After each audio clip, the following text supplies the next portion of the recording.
Olá, eminências! Estamos aqui no nosso minuto interativo discutindo filosofia.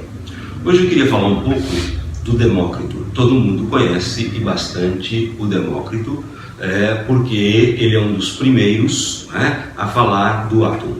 E há um grande erro por parte dos professores de química quando falam do Demócrito, dizendo que ele errou ao dizer que o átomo não é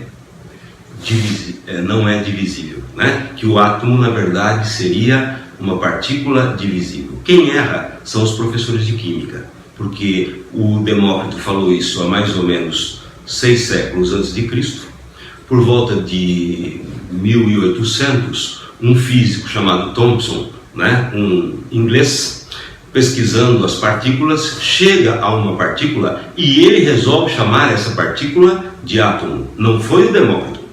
O Demócrito disse uma coisa inteligentíssima: o átomo é a última partícula indivisível. E qual a importância disso? É para a gente perceber que a filosofia é uma torção, é uma dobra, é você olhar a vida de uma outra maneira, não como todo mundo está olhando. Então, quando Thomson disse isso, e depois foi corrigido pelo Bohr, que faz o seu modelo atômico, o que nós percebemos?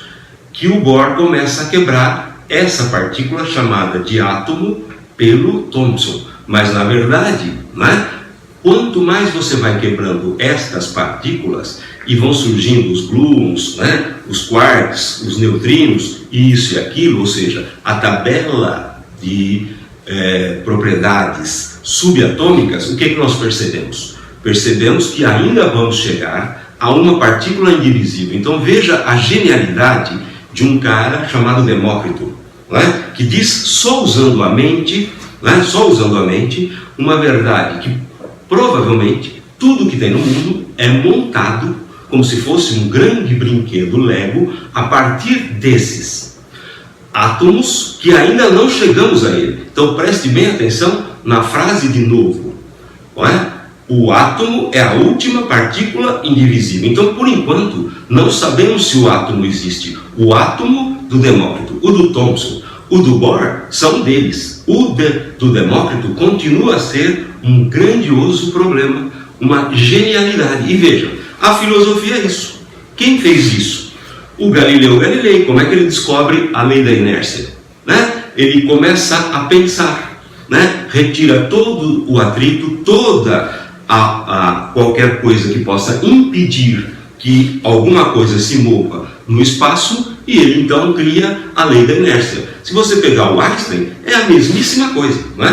O Einstein vai descobrir a lei a lei da relatividade geral sozinho, e mais recentemente o Peter Higgins, ele descobre o bóson de Higgs apenas usando o pensamento. É isso que é filosofia, é você tentar descobrir as coisas, usando a sua mente, desafiando a realidade e olhando de maneira que ninguém mais consegue ver.